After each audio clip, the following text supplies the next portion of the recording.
grandes resultados de ida, todo mundo jogando em casa, curiosamente. Nas 4 semifinais, os 4 brasileiros tiveram que jogar as partidas de ida em casa. Na Libertadores, praticamente resolveu. E assim, praticamente mesmo. Mas é claro que ainda falta jogar a partida de volta. Na Sul-Americana, diferente. Na Sul-Americana, o Cruzeiro empatou com o Lanús, que foi até um bom resultado diante do que foi o jogo. E ontem o Corinthians ficou também no empate 2-2 com o Racing. Jogo na Neoquímica Arena marcado por muita chuva.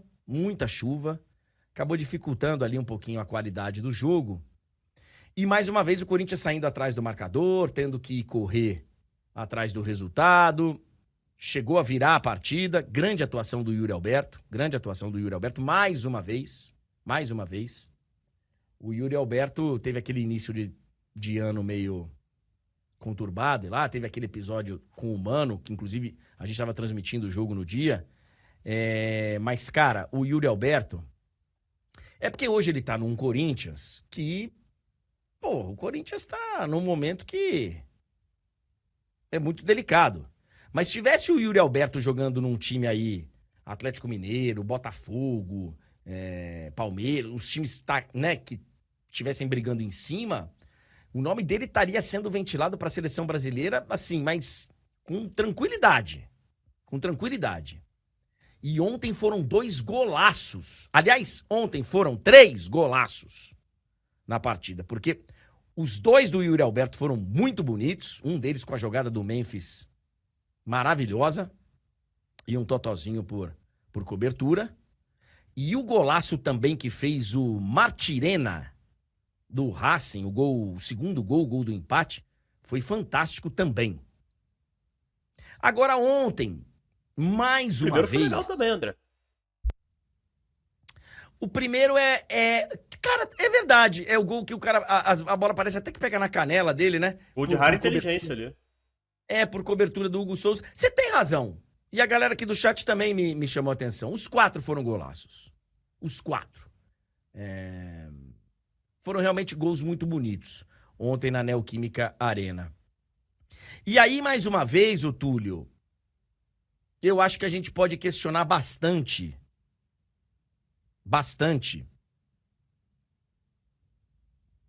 o Ramon Dias. Porque ontem, o Ramon, ele escala o time como ele pode, ali, sabe? Como o Corinthians tem jogado melhor. Até hoje a gente não conseguiu entender a escalação do jogo de ida lá contra o Flamengo, que ele abriu o time, meteu o Coronado, o Garro e... Porque o Corinthians vinha jogando... Primeiro o Corinthians vinha jogando bem com 3 zagueiros. Aí ele saiu ali daquele momento que estava muito ruim mesmo quando ele chega, passou a jogar com 3 caras mais fortes de meio campo.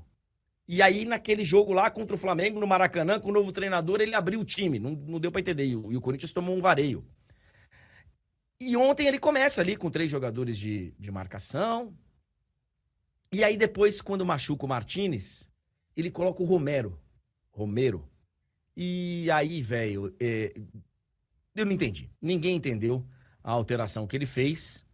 E dá pra gente colocar uma responsabilidade bem grande ontem na conta do Ramon Dias. Uma coisa que eu gosto do Ramon, o Tulhão, e a gente não vai ficar muito nesse assunto porque a gente tem que falar de outras coisas. Uma coisa que eu gosto do Ramon, e você viveu isso porque ele tava aí no Vasco até outro dia, ele não foge da responsabilidade, tá? Pelo menos aqui tem sido assim. Perguntam pra ele na coletiva, ele responde, sabe? Ele não é um treinador daqueles que fica, mas aconteceu tal coisa, mas o meu... Cara, ele responde a parada lá, ele não foge. E ontem ele falou, olha, eu tenho uma vocação ofensiva, E ele foi um grande atacante, um grande goleador, na época de jogador, né? Ele falou, eu sou um técnico ofensivo, então a minha tendência é querer botar o time pra frente e tal. Mas nessa tendência dele, ele mexeu mal, como já tinha escalado mal contra o Flamengo no primeiro jogo, então ele, sei lá, ontem eu acho que ele errou. De qualquer forma, como ele próprio disse, o Corinthians tá vivo. Como o Cruzeiro tá vivo, o Corinthians também tá vivo. E ele falou, né, olha, eu nunca perdi lá em Avejaneda. Eu nunca perdi lá contra o Racing. E não vou perder de novo. Vamos ver como é que vai ser aí. Ele inclusive, falou um negócio que acho que até, sei lá se não joga contra ele na coletiva, porque ele falou que o Giovani... Perguntaram, né, da opção do Giovani. Falou, cara, você botou o Giovani no jogo contra o Flamengo e hoje ele nem no banco tava, né? Qual foi? Falou, o Giovani não quer renovar o contrato dele, eu não vou mais botar pra jogar. E não é só ele. Ele não falou o nome de outros jogadores, mas já saiu aí na imprensa, que talvez seja o Caetano, o Matheus Araújo, enfim. Jogadores que não são lá muito, né, requisitados no elenco, mas o Giovani chamou a atenção, porque na hora que precisou para tentar buscar o gol contra o Flamengo, foi ele que entrou, inclusive pela ala direita ali.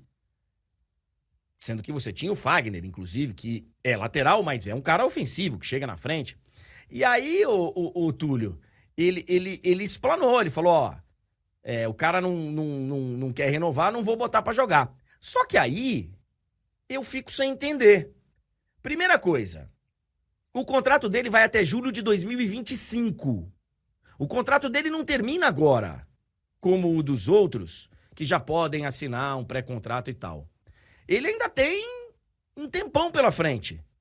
E se ele não tá querendo renovar o contrato, que ele não é obrigado, eu acho que ele não é obrigado. Eu acho que a gratidão, claro que ela tem que existir sempre. Mas ele não é obrigado a renovar o contrato. Até porque, pô, ele tá vendo todo mundo tomando calote, todo mundo... Eu acho normal que o cara esteja num ambiente, o time tá numa situação delicada, pode ser que jogue Série B. Eu acho normal o cara não querer renovar agora e esperar pra ver o que vai acontecer. Porque esse é o mundo profissional. Esse é o mundo profissional. Agora, se ele não vai colocar pra jogar, como é que jogou 3 dias atrás? No momento que o Corinthians precisava muito, numa semifinal de Copa do Brasil. Não entendi, viu, Tulhão? André, só se aconteceu no meio desse tempo, que é pouco improvável pelo curto tempo, né? Mas vai saber. O ponto aqui principal é, o Corinthians tem o foco principal no Brasileirão, né? O objetivo do Corinthians é não cair. E não vencer esse jogo na Neoquímica passa um recado chato ali, porque você vai ter que, se quiser buscar uma classificação, você vai ter que dar uma forçadinha, talvez, pensando no jogo da volta, né?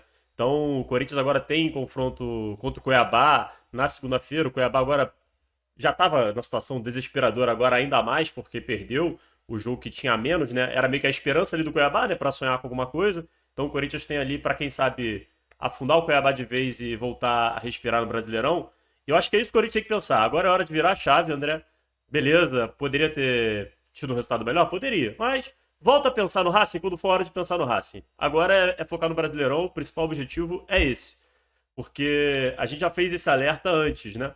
O Corinthians ele poderia terminar o ano de uma maneira fantástica, né? Fala, caraca, escapar do rebaixamento, ganhar um título. Poderia. Só que nessa de tentar coisas demais, você pode acabar indo pelo extremo oposto, né? Numa dessa, o Corinthians fica sem taça, cai. Então tem que focar onde importa mais e não se deixar abalar. E sobre o Ramon, cara, é isso. Ele é um técnico que tem suas teimosias, que tem seus pontos positivos, mas ele tá longe de ser perfeito, né? Ele erra aí com frequência, seja nas palavras, seja no campo. Então, eu acho que o trabalho dele, o saldo até aqui é positivo no Corinthians, mas não vai ser uma unanimidade e não é. Concordo com você. Ele deu pra ver que ele melhorou o time. O Corinthians do Antônio Oliveira para o Corinthians do Ramon, ele melhorou, mas não é o técnico perfeito. 9h25, olha aqui, ó. A gente fala mais de Sul-Americana na semana que vem,